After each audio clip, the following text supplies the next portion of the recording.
Aliás, eu escrevi uma coisa, Eduardo, sobre isso, que antes de ir no analista, consulte os seus livros. Eu gosto muito que façam crítica, né, à minha atividade. Eu estou convencido que ler bons autores é altamente terapêutico.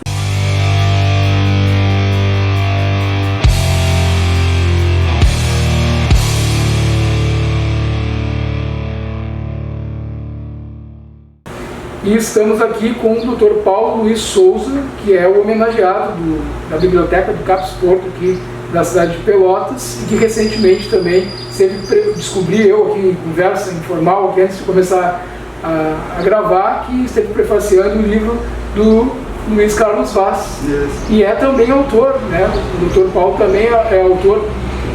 Posso dizer pelotense, não sei, agora o senhor vai se apresentar melhor, se é natural daqui, não sei, muito obrigado por ter aceitado conversar com a gente aqui no Sujeito Literário. Eduardo, eu que agradeço, e eu estou realmente muito comovido com a experiência de iniciarmos, né, o grupo nosso todo aqui do Caps Porto, iniciarmos um movimento para termos uma biblioteca consistente e operacional, ou seja, que a gente utilize a biblioteca, não é isso? Porque eu estou convencido que ler bons autores é altamente terapêutico. Eu tenho, né, muitos ex-alunos e amigos e colegas, psicólogos e psiquiatras e coisas.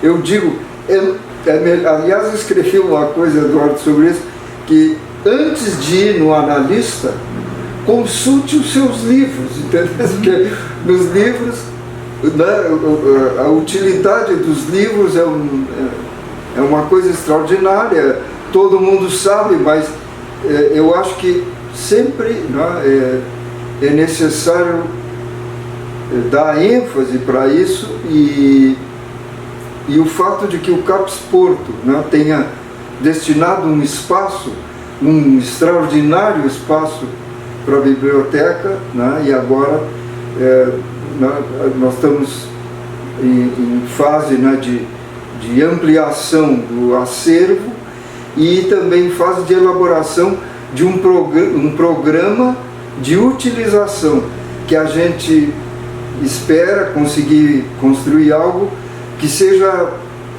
acessível de replicar em outros CAPs, né, de modo que se amplie essa ideia, né, que estimula a leitura, portanto estimula saúde mental, e que se a gente conseguir dar uma amplificação a esse movimento, né, eu creio que isso possa repercutir favoravelmente, né, na nossa comunidade, etc. O senhor é natural de Pelotas? Eu sou de Piratini. Piratini, por isso que eu falo, no início do vídeo fiquei meio... não sabia se dizia...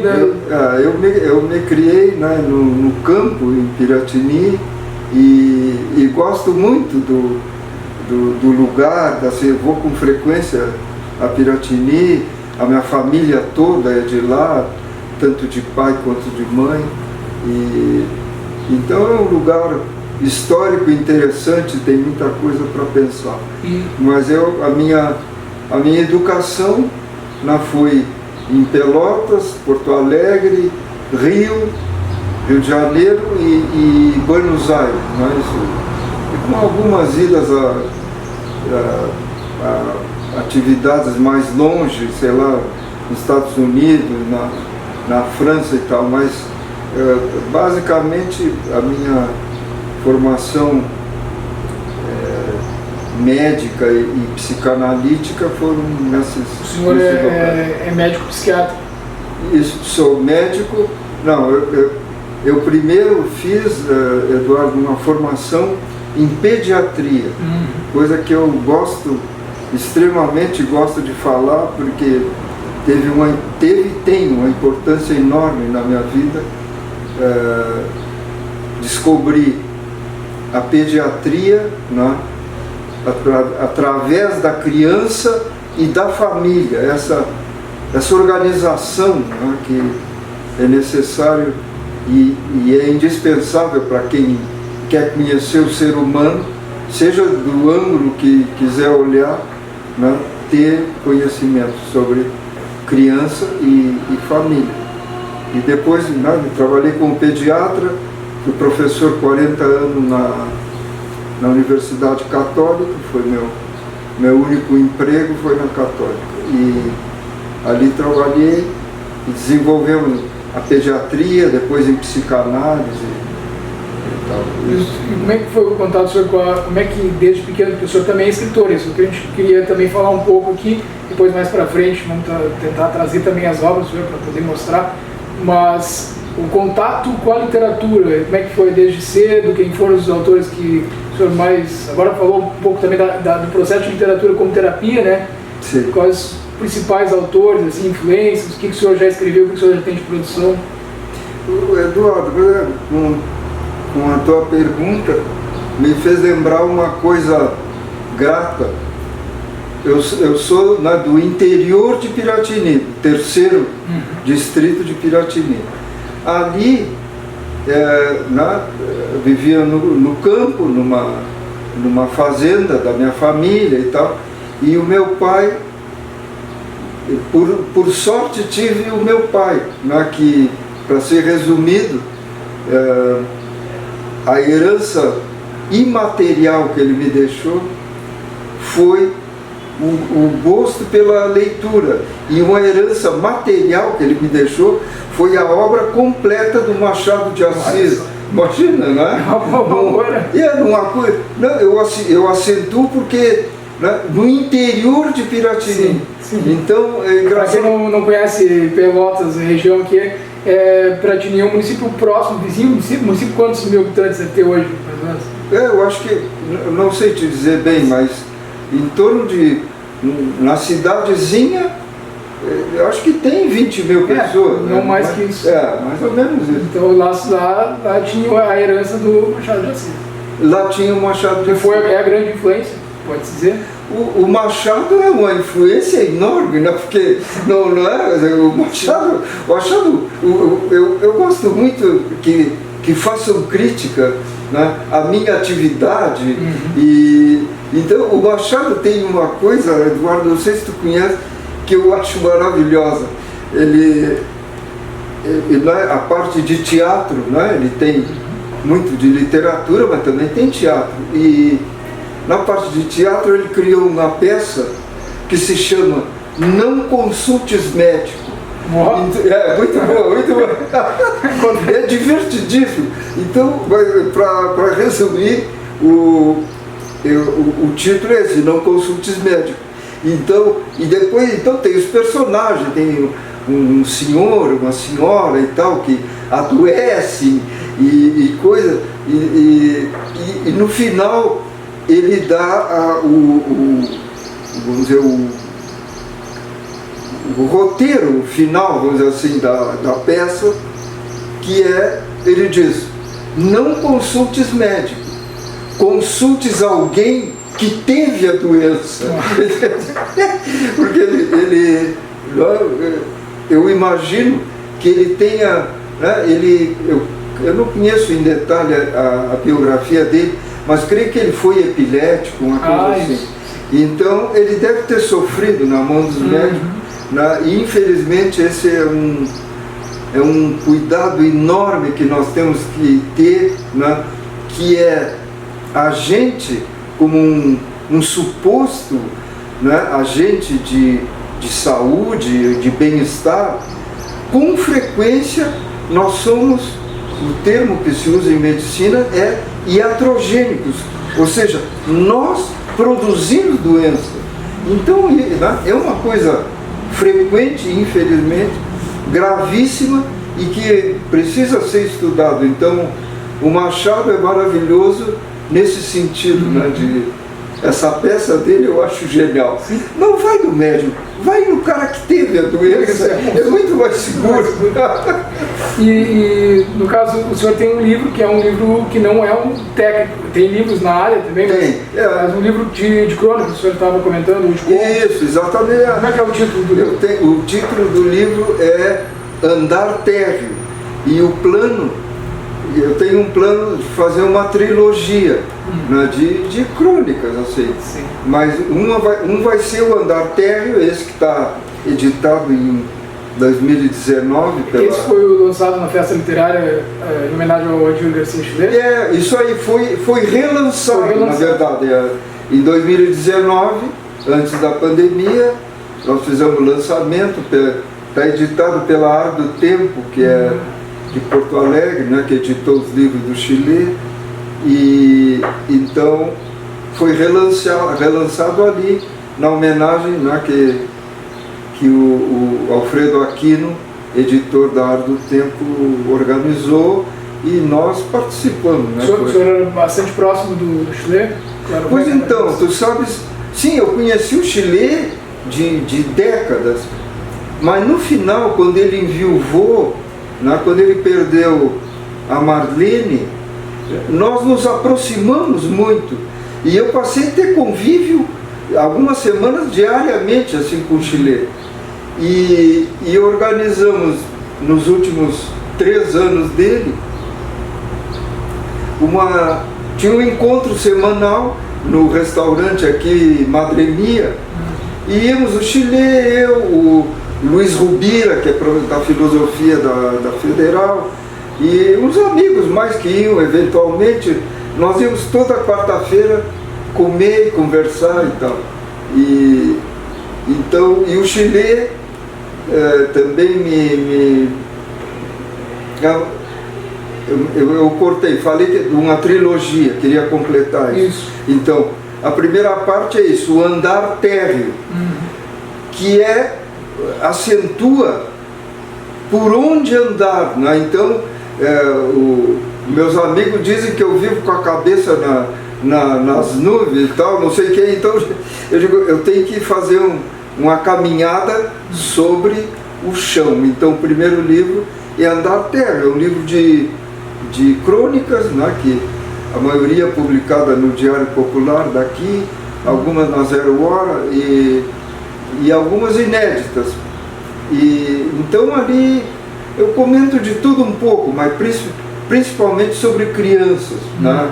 E a relação com as crianças e dar ouvido às crianças, né?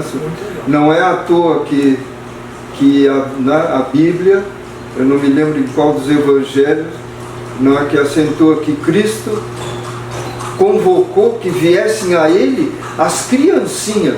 Ele não chamou os sábios, não, porque esse é tipo o Machado de Assis, ele diz, não vai velho, né? Ele diz assim, não fala com os sábios, fala com as crianças. Não, o senhor sabe, eu tenho um filho de 5 anos, ele participa desse meu projeto de literatura, a gente tem um projeto formando sujeitos literários. Ah, que legal. Então ele participa, ele já desde pequeno tem interesse, embora não saiba ler ainda. Sim. Mas agora já estava por último, eu estava contando para ele, está quase acabando a historinha todo dia de noite do Pinóquio. Então o Pinóquio no texto integral mesmo, né, para poder, não sem adaptação da Disney. Perfeito. E aí a gente vê quanto ensinamento tem ali da relação do pai com o filho, isso. Então assim, a criança no sentido, inclusive o Pinóquio na busca dele de se transformar em um menino de verdade, né? Sim. Ou seja, fazer as coisas da forma correta, ele é que acaba salvando o pai, né? Isso. Eu sei que todo mundo deve conhecer, não é nenhum spoiler, né?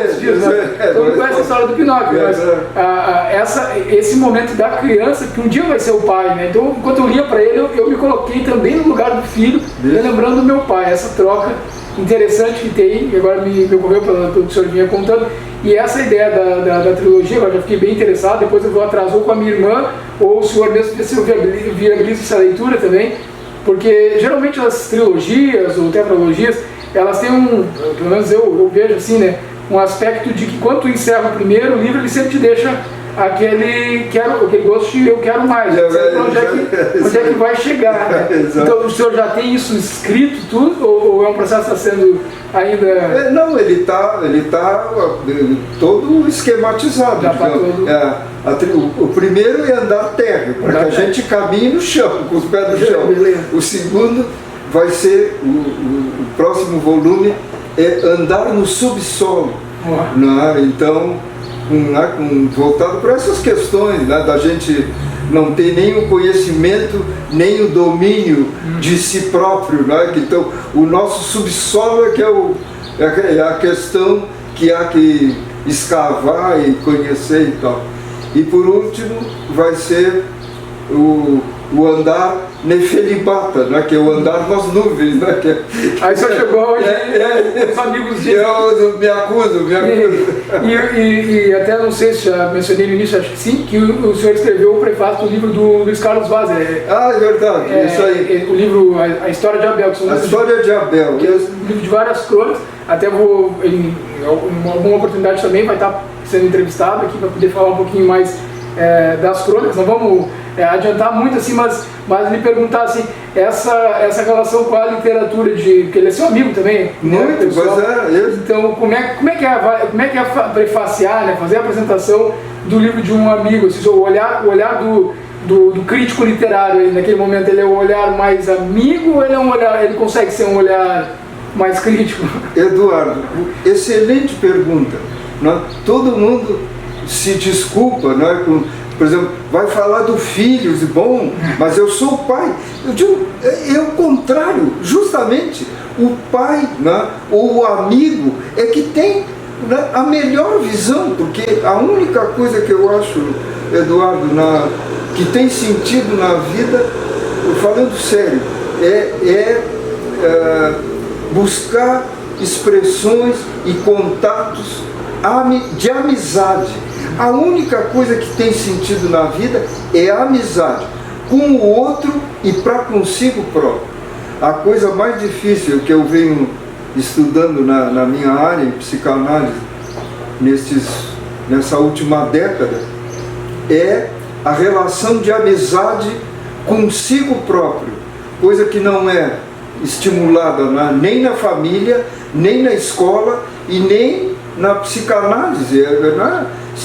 Se trata sempre da relação com o outro, né? De ver que tem sentido, mas se esquece dessa relação consigo próprio, que é, como diz um amigo muito irado, está sempre brabo, entendeu? Ele diz, se eu pudesse eu me separava de mim mesmo, me divorciava, mas não dá. Então, né, o divórcio de si é impossível, em termos, porque, né, a gente pode fazer bastante mal para si próprio, né, muito mal para si próprio. E isso é muito importante, eu penso, né, de poder desenvolver tecnicamente e literariamente. Né? Então... E com relação então a essa ideia que o senhor tem colocado da biblioteca, de tudo isso que o senhor tem falado, assim, sobre o papel terapêutico da literatura, agora ficou me ocorrendo também que essa relação com o outro, né, a gente tem, claro, uma relação de alteridade, o outro, aquele semelhante, e aí, a grosso modo, pensando um pouquinho também na ideia de Lacan, assim, aproximando algumas ideias que ficaram me ocorrendo quando o senhor falava, existe um outro que é da ordem do simbólico, né, que são aquelas instituições que a cada um de nós nos constitui desde lá da infância. A gente vai tendo contato com a família, com o emprego, com todos esses espaços para onde a gente vai circular, porque a gente vai tendo esse aprendizado desde da mais tenra infância ali. Então, o que a gente conversa, na verdade, o discurso, ele vai circular por outros espaços que a gente nem imagina quais são e vai reverberando de uma forma... Como é que o senhor pensa, porque é isso que eu conversei também com a Viviane, né, em outra oportunidade, que eu queria saber do senhor, como o senhor pensa nesse aspecto terapêutico da literatura, que a gente pode pensar a interpretação dos livros e dos autores, diferentes interpretações de uma mesma obra. Porque é isso, né, os usuários do CAPS aqui, ao terem contato com a literatura, eles vão ter cada um, talvez, uma interpretação muito particular. Né? Exatamente. E, ótimo que tu traz, Eduardo. Eu gosto de pensar assim, quando eu falo, quem está falando? Não, a gente não sabe. Será que eu consigo dizer uma ideia original que seja minha? Sei lá, o Minor, eu acho que não. O Eduardo, pois é, o nosso Minor maravilhoso, sim, Eduardo, que diz: nasce original, sim, morro plágio. Claro. Quando eu falo, eu não sei quem é que está falando. Né? Claro. Bom, mas a gente, né, eu penso, de qualquer maneira, seja por meio de um outro, ou arriscando a falar por si próprio, isso dá um sentido na vida da gente.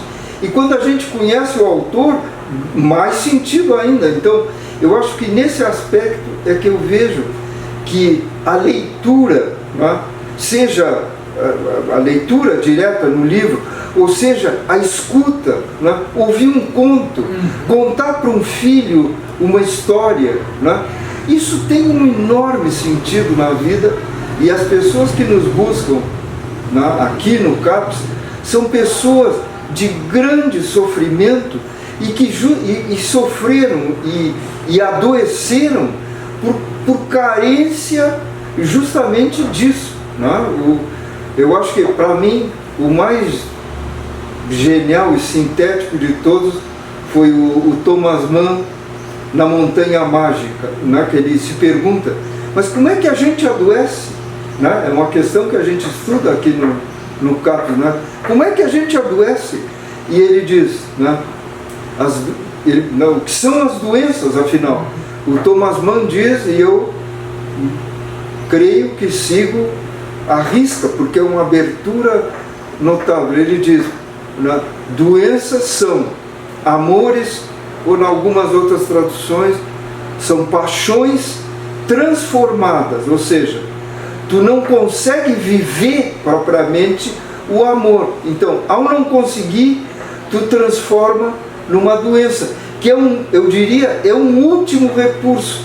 Quando a pessoa constrói uma doença mental, aquilo é uma elaboração, né, de altíssimo nível, e é o último recurso que a pessoa tem. Sem aquilo, ela perderia a noção de mundo, né? Um último recurso para seguir, ainda que com sofrimento, se relacionando com o outro, né? Pedindo uma ajuda, esse tipo de coisa. Olha, com essa definição e com Thomas Mann, eu só tenho a agradecer então o tempo que o senhor dispôs para conversar com a gente aqui. Dizer que a gente vai voltar em outras oportunidades também a falar dos livros que o senhor vem publicando, tem bastante coisa para sair. Eu vou atrás do primeiro, que esse aí já está relançado, eu não li ainda, né? Então, agradecer, só agradeço realmente e fazer o convite para as pessoas que estão nos assistindo mais uma vez, né? Que se tem algum livro em casa, às vezes a gente tem livros aí que ganhou, que não gosta, ou até livros que já leu, esse ato de se desapegar também, isso é muito importante, né? Muito legal, isso aí que, né, a todos que eventualmente nos ouçam, né, o pedido, né, formal e empenhado de que, né, aportem o que gostarem ou que não quiserem mais, aportem ao CAPS Porto, né, de modo a enriquecer a nossa biblioteca e poder produzir, né, esse trabalho que a gente quer fazer, inclusive fora do CAPS Porto. A gente quer fazer na comunidade, nos bairros, etc., de modo que as pessoas tenham acesso aos grandes autores. Isso transforma a vida. Isso. Perfeito. Então tá, muito obrigado. Paulo. A gente volta no próximo, então. Até a próxima, gente. Tchau, tchau.